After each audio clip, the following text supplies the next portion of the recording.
Hey everybody, it's Mutya Marapa from Matrix Global Media and creator of the Facebook Timeline Management Blueprint. And in this video I wanted to address a couple of questions that a couple of the fans from the Timeline Marketing fan page had asked, and I wanted to share it with everybody. Specifically, one was from Martin Marin, and the other was from Margaret, who's got this wonderful handbag business that's just going great guns on Timeline. And the questions specifically were geared around, Martin had asked, how can he attract more people to his posts? And Margaret asked, how can the engagement continue on the page? How can she find different ways to sort of really continue the feel-good factor, because she grew her page at a serious rate of knots? And they're two very, very good questions. Now, the first thing that I want to go back to do, and it always forms the foundation of any conversation that I make when I'm talking about Timeline, is I'm assuming, for the sake of this video and for the sake of this quick instruction that I'm going to give you, I'm assuming that the objective of the page is to generate fans, generate leads, and subsequently sell what it is that Martin and Margaret offer. And the reason I say that is that some organizations actually use a fan page just as a sort of customer service, customer care portal. I don't teach on that, I don't promote, I don't advise on that. But if the idea is for you to sort of put on there what you have that's great, that helps people, with view to selling your various products, services and programs, then I'll be very happy to answer the question. So the first thing that it all boils down to, and I quote him an awful lot, the genius of a copywriter, Gary Halbert, who always said, you must sell to a hungry, buying audience. Okay? Hungry, buying audience. So the first thing is, when you've got people on your page and you have stated the objective of your page, what it is that you're promoting and you're selling, why you tend to be the person who can deliver something that very few others, if not no other people, can do. Once you do that, you've got to have the real objective of only getting people to your page who are interested in what you have. Hungry and buying. And this is why sometimes I think fan page owners get into so much trouble when they get family and friends, or even worse, they go ahead and they buy likes. Because in effect, you might have some big numbers there, but you don't have people who ultimately are going to become clients and advocates of what you've got. So the first thing you've got to make sure is that the people on your Timeline page, on your fan page, are in fact ideal customers for you. And that happens in two ways.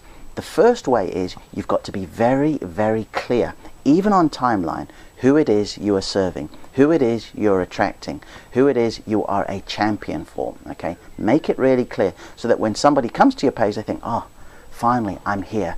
It's a good place to state some of your sort of unique selling propositions. But secondly, what you also want to do, as I've done here, is don't be shy about actually getting them off Facebook. All right? Even though you're going to continue the engagement, which I will answer and I will address, don't be shy about doing something like this. Get them onto a blog page.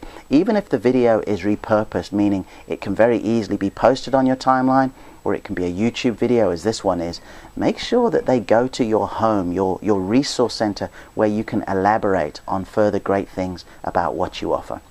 Now, specifically to these questions, the first thing is, if you are going to post content, beg your pardon, that engages with people, you've got to ask questions. If you look at pretty much 3/4 of my posts, when I put them down, I finish by asking a question.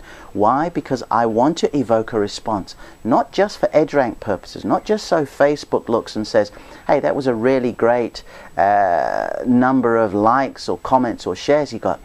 I want to know about the people. So I'm answering these questions now because I sent out a question myself.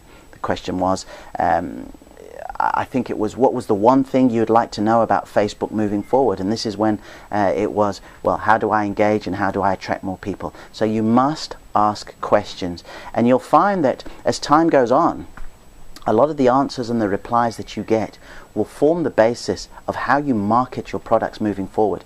The Timeline Management Blueprint solely came from me being asked so many times by people, well, how do you manage a page? I mean, how do you just, what do you write? How often do you do it? How can I do it in a way that's not such a drain on my time and my resources? And because of those questions coming to me, this is why I created the blueprint.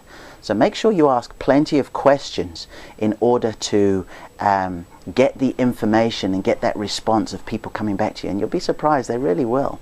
I'm a bit bummed out that we've lost, it appears that we've lost the Facebook poll, because I just used to use those to really devastating effect, where I'd ask a question, I would answer them with multiple choice sort of options, and then I would just have my information. That was my market research. So number one, ask questions.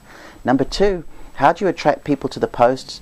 Well, there was a great saying by Joe Polish. He's the first person I heard say it, where he says, people don't know what they don't know. Okay? People don't know what they don't know. And I sent out an email to my list just a few days ago on this whole concept of education marketing. I'll dig up the blog post one day, and I mean, I'll dig up the message and I'll put it in the blog post. But cutting a long story short, there are things about your business, your products, your programs, your services that we don't know. Okay? So anytime you can put them on your timeline, and again, my strong suggestion is you then move them off onto a blog post and elaborate more on it, because let's be honest, timeline isn't potentially the platform to write words after words after words after words, particularly with so many people picking these up from their mobile devices. So answer a question that they don't even know sort of exists, for want of a better word. I remember Perry Marshall and Glenn Livingston, two exceptional marketers, saying, solve the hardest problem that you can find about your products and service.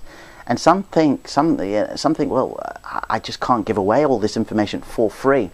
But we're not necessarily saying that. You can frame it in a way that still shows what your knowledge is. And when I tell people things like, you can actually program the majority of your Facebook posts in one go and have them just sort of come, they're like, what? Really? Because straight away that whole time element